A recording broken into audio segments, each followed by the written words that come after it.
Ποιος είναι ο πιο κατάλληλος σκύλος για σένα και την οικογένειά σου? Είναι μια ερώτηση που μου έχετε κάνει πολύ και είναι ένα κομμάτι το οποίο όλοι μας αναρωτιόμαστε. Αυτό θα δούμε στο σημερινό βίντεο.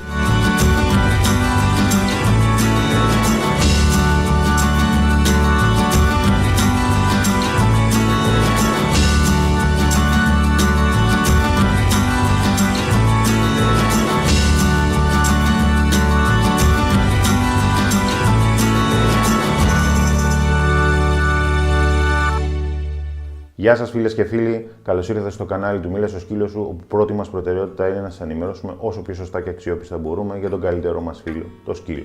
Είμαι ο Ηλίας Ραϊμόντης, εκπαιδευτής σκύλων, εκπαιδευτής εκπαιδευτών σκύλων και σήμερα θα μιλήσουμε για το ποιος σκύλος ταιριάζει καλύτερα σε εσάς, σε εμάς, στον κάθε άνθρωπο και την οικογένειά του. Σε αυτό το σημείο θα ήθελα να σας θυμίσω να κάνετε μια εγγραφή στο κανάλι αν σας αρέσουν τα βιντεάκια μας, ώστε να μπορείτε να ενημερώνεστε κάθε φορά που ανεβάζουμε καινούριο βίντεο.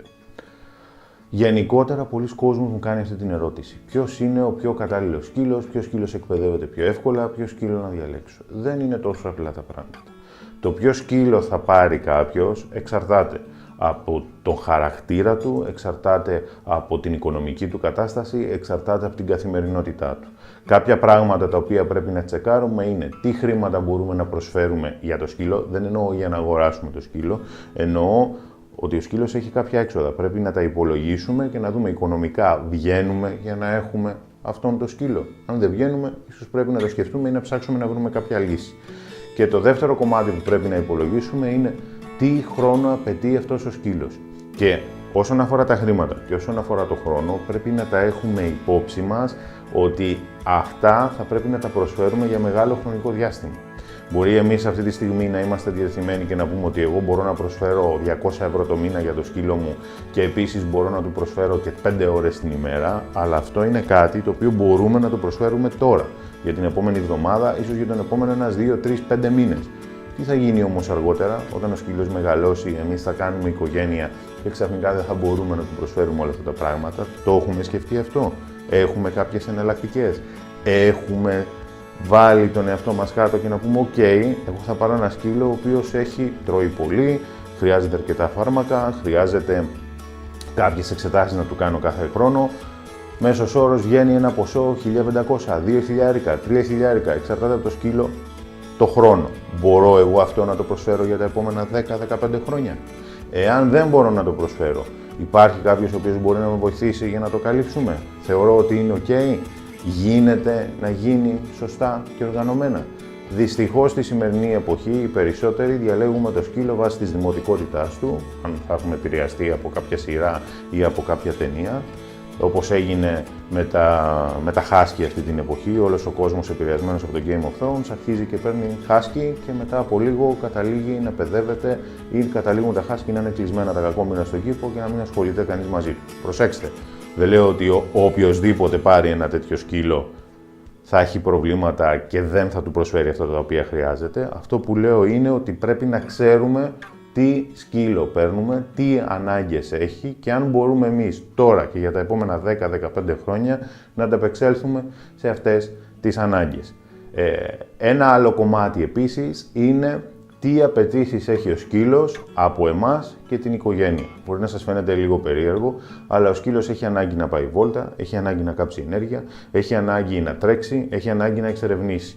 Τα πιο σημαντικά πράγματα που πρέπει να έχετε υπόψη σας όταν θέλετε να αγοράσετε ή να πάρετε ένα σκύλο, για να το πούμε πιο σωστά, γιατί δεν θεωρώ, μπορεί να δίνουμε κάποια χρήματα για να πάρουμε ένα σκύλο, είναι απόλυτα κατανοητό αυτό, αλλά δεν θεωρώ ότι είναι αγορά. Ο σκύλος είναι μια επένδυση αγάπης για μένα, οπότε όταν παίρνουμε ένα σκύλο, παίρνουμε ένα νέο μέλος στην οικογένεια. Αυτά τα οποία θα πρέπει να έχουμε υπόψη μας, όσον αφορά όχι τα χρήματα, αλλά το χαρακτήρα του σκύλου, είναι τι ανάγκη έχει για εκτόνωση καθημερινά. Πόσες ώρες χρειάζεται δηλαδή για να κάψει θερμίδες και να βάλει το μυαλό του να δουλέψει. Η εκτόνωση, η άσκηση του σκύλου χωρίζεται σε δύο κατηγορίες. Η πρώτη είναι η σωματική άσκηση, να κάψει θερμίδες δηλαδή, και η δεύτερη είναι πνευματική άσκηση, που σημαίνει ότι πρέπει να κάνει πράγματα για να κονίσει το μυαλό του, να βρει λύσεις, να μην βαριέται, με λίγα λόγια. Ένα άλλο κομμάτι το οποίο πρέπει να έχουμε υπόψη μας είναι τι απαιτήσεις έχει ο σκύλος ώστε να είναι μαζί με μέλη της οικογένειας. Είναι κάποιοι σκύλοι οι οποίοι είναι πιο άνετα να μένουν μόνοι τους, είναι κάποιοι άλλοι σκύλοι οι οποίοι αν δεν βλέπουν την οικογένειά τους, εμάς δηλαδή, για κάποιες ώρες μέσα στην ημέρα ή ακόμα και μερικοί να είναι αρκετές ώρες συνέχεια μαζί με την οικογένεια, αγχώνονται, στρεσάρονται και δημιουργούνται διάφορα προβλήματα. Και το τρίτο που πρέπει να έχουμε υπόψη μας είναι τι ένστικτα έχει ο σκύλος. Δηλαδή, όταν παίρνουμε ένα σκύλο, αυτός ο σκύλος έχει μία ράτσα ή ένα ημιαιμάκι, έχει κάποια ένστικτα. Στις ράτσες είναι σχετικά λίγο πιο εύκολο να τα προσδιορίσουμε, γιατί λόγω των γονέων και λόγω της καταγωγής του σκύλου ξέρουμε γιατί έχει κατασκευαστεί, ξέρουμε για ποιο λόγο έχει δημιουργηθεί και ξέρουμε τι ένστικτα θα πρέπει να περιμένουμε. Προσέξτε, δεν είναι απόλυτο αυτό, δεν σημαίνει ότι επειδή ένα σκύλος είναι από τη συγκεκριμένη ράτσα 100% θα εμφανίσει αυτά τα ένστικτα, αλλά σε ένα μεγάλο ποσοστό μπορούμε να τα πετύχουμε.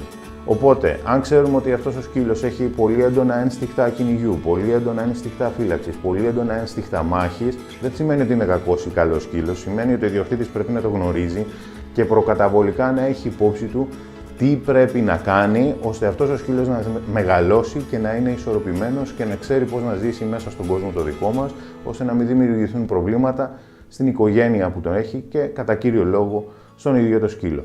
Οπότε, αν θέλετε να δείτε ποιο σκύλο σας ταιριάζει καλύτερα, ελέγξτε τα χρήματά σας, ελέγξτε το χρόνο που μπορείτε να διαθέσετε και ενημερωθείτε σωστά και αξιόπιστα για τον χαρακτήρα και τα ένστικτα του σκύλου και για το τι πρέπει να κάνουμε ώστε να μάθει ο σκύλος να διαχειρίζεται κάποιες καταστάσεις. Αυτά ήθελα να σας πω. Κάντε μου ερωτήσεις στα σχόλια για οτιδήποτε σας έχει βάλει σε σκέψεις ή για οτιδήποτε θέλετε να σας δώσουμε μια απάντηση. Σας φιλώ, είμαι ο Ηλίας Ραϊμόνης από το Μίλας ο Σκύλος. Γεια σας!